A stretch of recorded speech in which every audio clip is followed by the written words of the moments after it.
You're listening to the Get Meal Prep Show, a podcast about meal planning strategies that help you positively nourish your body, learn about nutrition, and most importantly, get dinner on the table. You know that this is a podcast for you if you've ever thought, oh no, it's 3 o'clock and I have no idea what's for dinner. We dive deep into meal planning methods and meal planning strategies that help you prepare healthy home-cooked meals that doesn't leave you feeling like you're tied down to the kitchen. I'm your host, Susan Watson, registered dietitian, certified intuitive eating counselor, and meal planning strategist for the online course Get Meal Prepped, which can be found at www.nutritionacademy.co. My team at A Nutrition Academy and my counseling practice, A Little Nutrition, has formed the Get Meal Prep method that helps people improve their eating habits by cooking whole foods and not relying all the time on convenience food products. Aside from our online course, you can work with us via our one-on-one coaching services. You can find the links to our packages in the show notes below this recording. We're so happy to have you here today and share this episode with you. If you like this episode, please subscribe to the Get Meal Prep Show on iTunes and leave a rating and review. It might not seem important, but your review can make a big impact and help us continue to deliver amazing content and keep bringing you the best meal planning strategies so that you can be the healthiest you ever. It's super easy to leave a review. You can leave a review from your podcast app. Simply search the Get Meal Prep Show, click reviews, and then write a review. We would love to hear from you. Now let's dive into today's episode. Hi everyone, I hope that this podcast episode finds you healthy and that you're coping well during these uncertain times. I know it's been quite difficult for us here in Manitoba in Canada, and I'm certain that it's difficult for wherever you are listening to today. So if you are looking for nutrition support for meal planning or anything related to your nutrition, the dietitian team at A Little Nutrition is still here for you. There's a few things that we've done to make adaptations for managing the COVID-19 crisis. So first of all, we're not doing any nutrition counseling in person. We've moved everything to a virtual new platform that we have, and it's a HIPAA compliant service, and it offers some really neat features for client education and interactions. And it works really well for teaching meal planning and meal prep, as there's a screen sharing option so that we can go through some of our material with you and recipes and meal prep techniques, and it makes learning a lot more enjoyable and a really nice experience. So if you're looking to meet with a dietitian to help you figure out your nutrition and give yourself some clarity and maybe put together a personalized approach to meal prep and meal planning, then you can head over to alittlenutrition.com and hit book an appointment.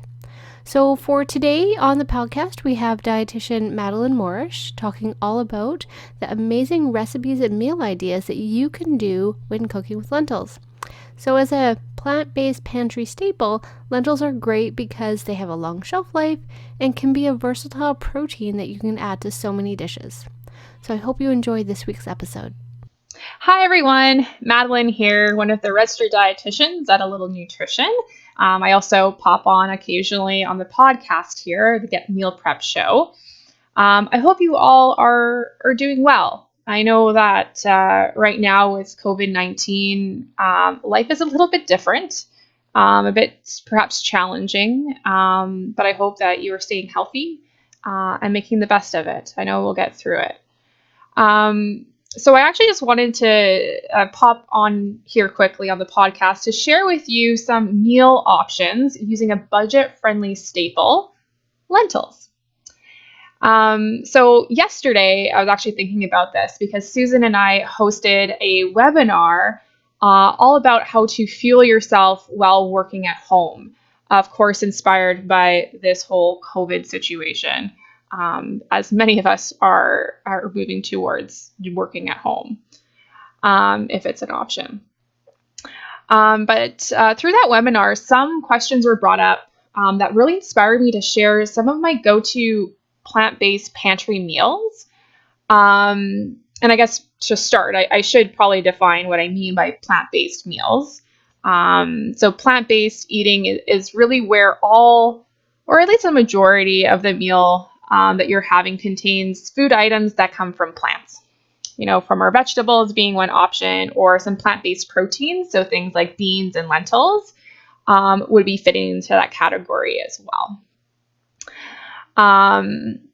And yeah, so today I wanted to really talk your ear off about lentils, because when I think about, there's plenty of plant-based pantry staples that you can have, but I find that I can, just list so many options using lentils where they can be very versatile. And I know a lot of the clients that I work with are not necessarily familiar with how to use lentils, or really what they are. So I guess to give you an introduction to that, lentils are very similar, I guess, to beans in a way. You can get them canned, or you can get them in their dry forms as well. They take from dry about 15, 20 minutes to actually cook up. You're basically just boiling them, kind of like you would if you were cooking rice or quinoa, that kind of thing.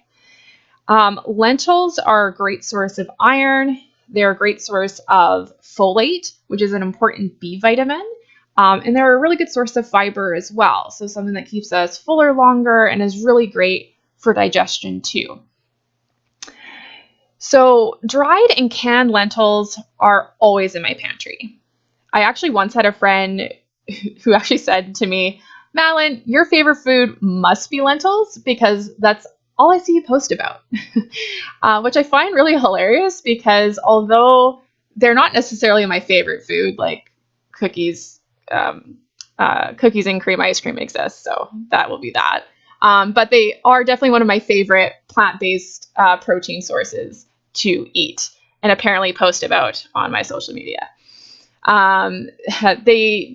What I really like about them is that they do come in a variety of types that can be very handy for a variety of different dishes.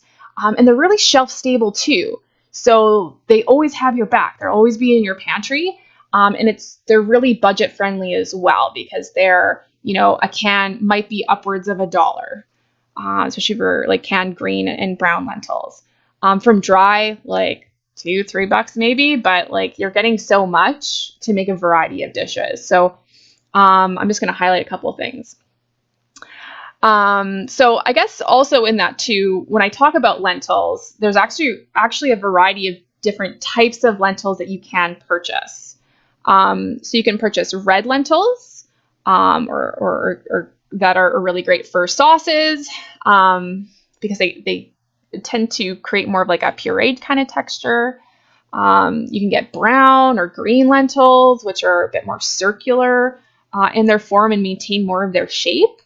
And they're also really great for adding some texture to meals like salads, or like power bowls, or into soups too.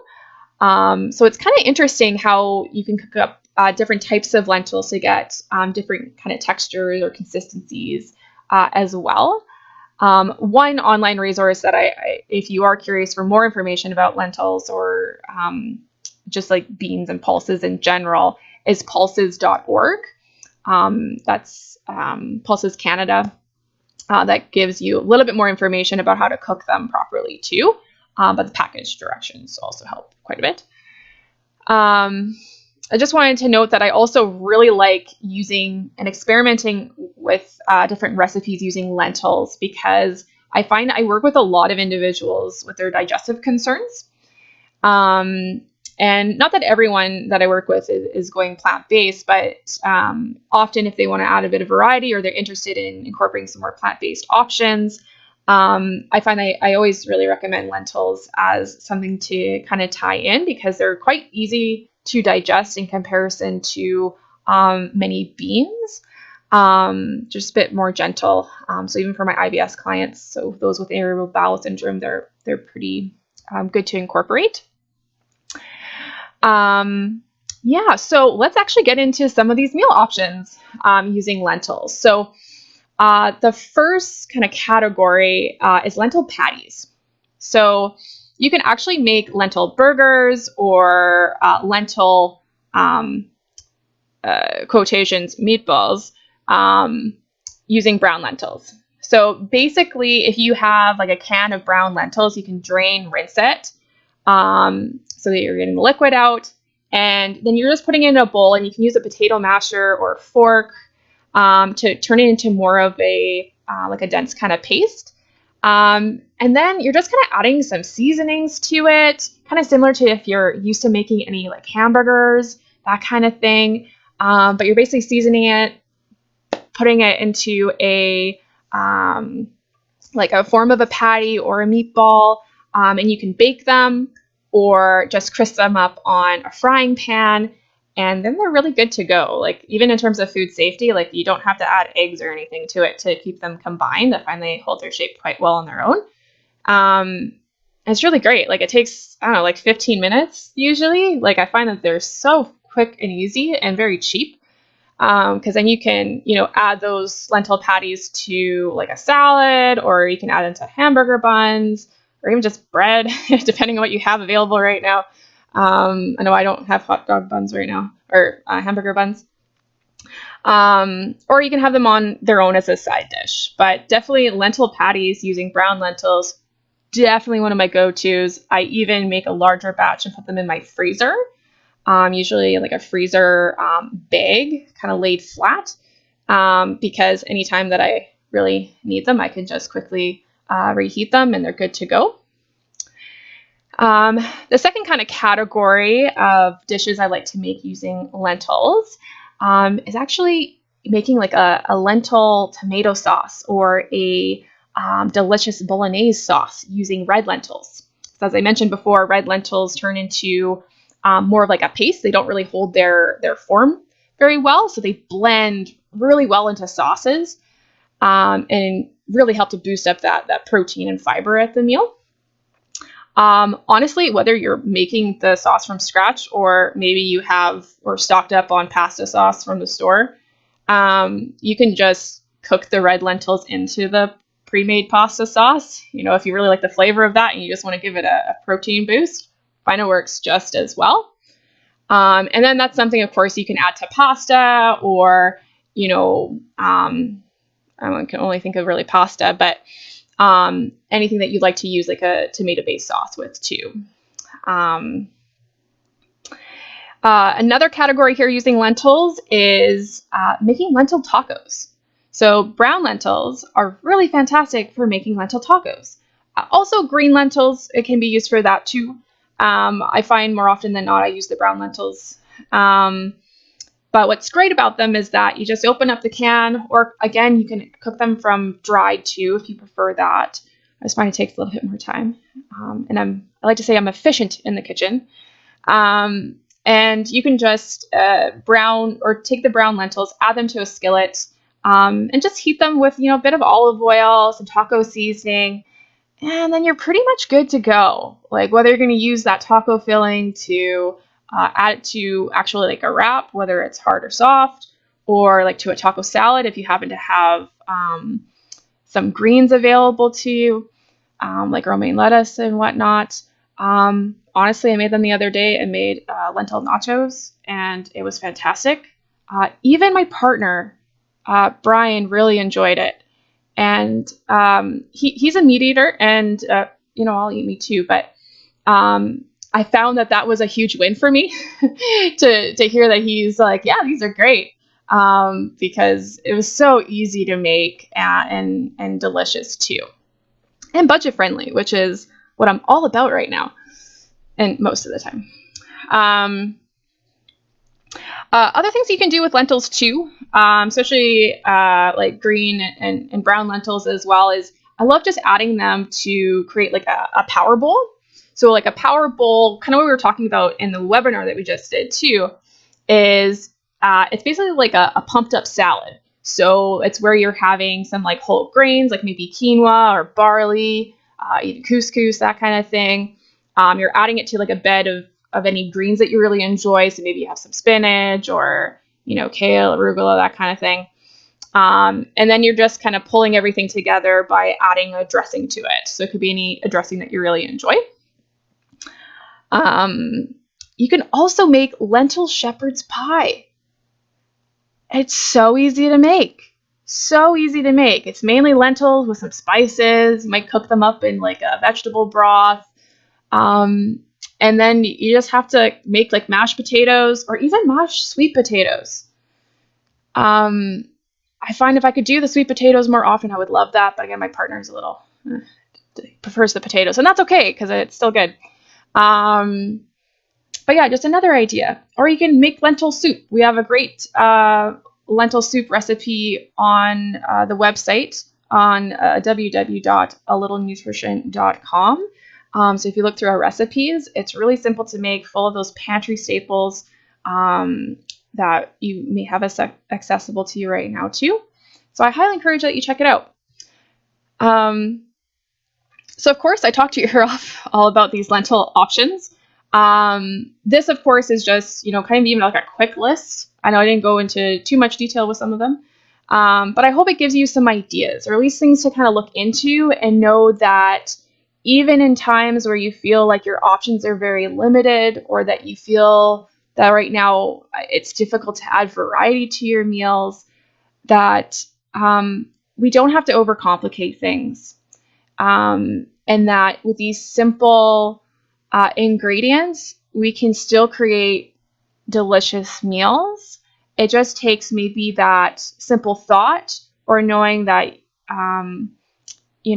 there are so many things that you can do and maybe discover with this as well, especially if maybe you've never really thought about cooking with lentils. But I really hope that you give them a try.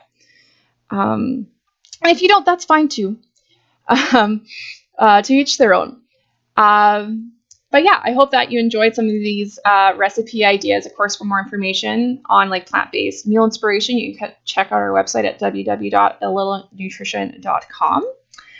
And just so you know, if you do need some personalized help with your nutrition during this difficult time, and of course, only if you're able to as well, just know that we're still meeting, or I'm still meeting with clients virtually. So I even do some screen sharing if there's like some recipes, or if we're working on meal planning together. That's still something that we're offering right now, so that you can feel supported. Of course, during this time too, we plan to do a bit more webinars, and hopefully maybe I'll pop on a couple more times on the podcast here too. But yeah, thanks so much for listening, guys. And I hope that you have a great day, and that you keep healthy. Okay? Thanks. Thanks so much for listening to the Get Meal Prep Show. If you have any questions about today's episode, or you would like to email us, you can at info@nutritionacademy.co. We'd love to hear from you, and if you have any suggestions or different topics for the show, we'd be happy to hear from you. You can also find me on Instagram at @alittlenutrition, and I have lots of meal planning photos and tips on my stories, so I'd love to connect with you there as well. Again, that's @littlenutrition is my handle. Anyways, until next episode, see you then. Bye.